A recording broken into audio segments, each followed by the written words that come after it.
Get out of his pajamas. Good evening. Tonight, I can report to the American people and to the world that the United States has conducted an operation that killed Osama Bin Laden, the leader of Al-Qaeda, and a terrorist who's responsible for the murder of thousands of innocent men, women, and children. It was nearly 10 years ago that a bright September day was darkened by the worst attack on the American people in our history. The images of 9/11 are seared into our national memory. Hijacked planes cutting through a cloudless September sky. The Twin Towers collapsing to the ground. Of Al-Qaeda. Black smoke billowing up from the Pentagon. The wreckage of Flight 93 in Shanksville, Pennsylvania, where the actions of heroic citizens saved in the mountains. Even more heartbreak and destruction. Over there in the and mountains. Yet we know that the worst images are those that were unseen to the world.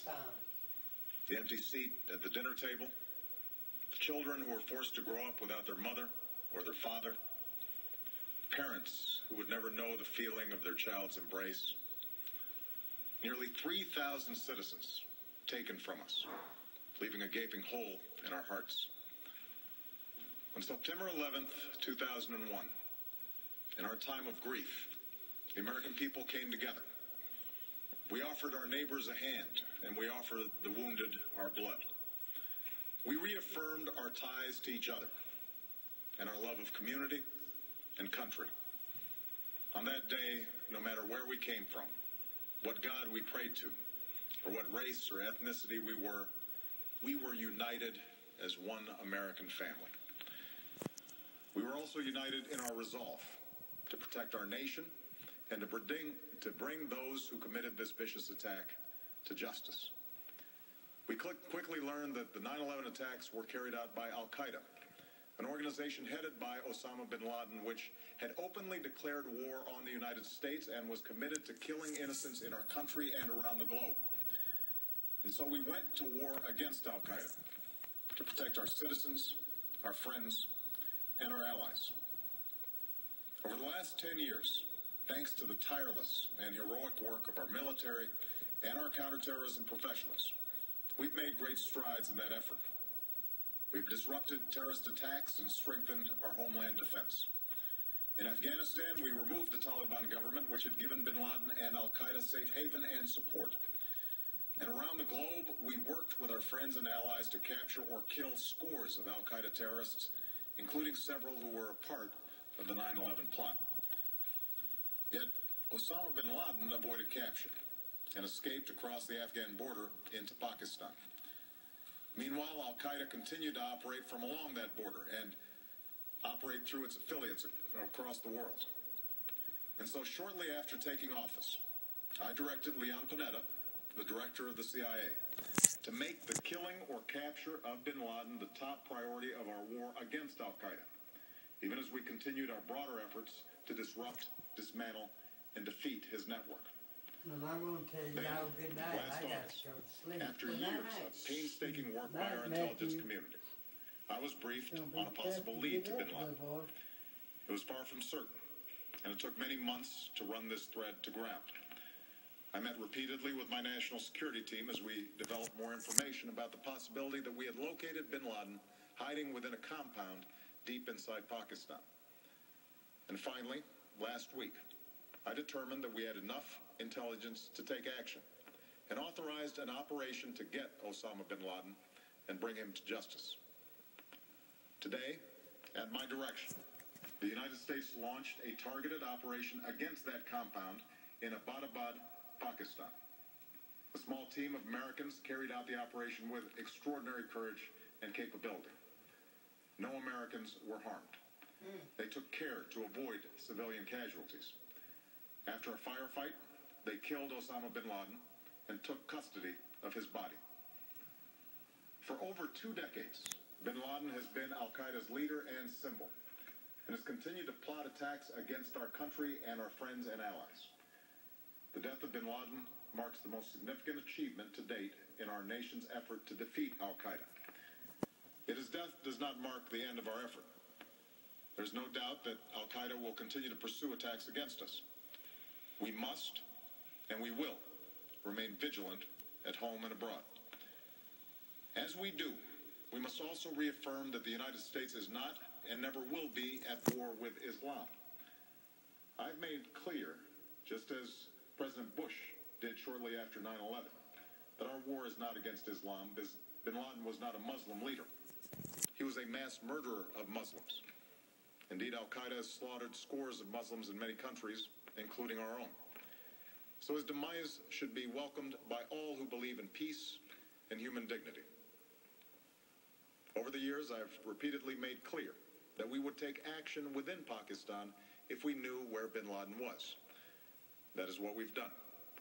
But it's important to note that our counterterrorism cooperation with Pakistan helped lead us to bin Laden and the compound where he was hiding. Indeed, bin Laden had declared war against Pakistan as well and ordered attacks against the Pakistani people. Tonight, I called President Zardari, and my team has also spoken with their Pakistani counterparts. They agree that this is a good and historic day for both of our nations. And going forward, it is essential that Pakistan continue to join us in the fight against Al-Qaeda and its affiliates. The American people did not choose this fight. It came to our shores and started with the senseless slaughter of our citizens. After nearly 10 years of service, struggle, and sacrifice, we know well the costs of war. These efforts weigh on me every time I, as Commander-in-Chief, have to sign a letter to a family that has lost a loved one, or look into the eyes of a service member who's been gravely wounded. So Americans understand the costs of war. Yet, as a country, we will never tolerate our security being threatened, nor stand idly by when our people have been killed. We will be relentless in defense of our citizens and our friends and allies. We will be true to the values that make us who we are. And on nights like this one, we can say to those families who have lost loved ones to Al-Qaeda's terror, justice has been done. Tonight, we give thanks to the countless intelligence and counterterrorism professionals who've worked tirelessly to achieve this outcome. The American people do not see their work nor know their names, but tonight they feel the satisfaction of their work and the result of their pursuit of justice. We give thanks for the men who carried out this operation, for they exemplify the professionalism, patriotism, and unparalleled courage of those who serve our country. And they are part of a generation that has borne the heaviest share of the burden since that September day. Finally, let me say to the families who lost loved ones on 9/11 that we have never forgotten your loss, nor wavered in our commitment to see that we do whatever it takes to prevent another attack on our shores. And tonight, let us think back to the sense of unity that prevailed on 9/11. I know that it has at times frayed, yet today's achievement is a testament to the greatness of our country and the determination of the American people. The cause of securing our country is not complete, but tonight we are once again reminded that America can do whatever we set our mind to. That is the story of our history. Whether it's the pursuit of prosperity for our people or the struggle for equality for all our citizens, our commitment to stand up for our values abroad, and our sacrifices to make the world a safer place. Let us remember that we can do these things not just because of wealth or power, but because of who we are.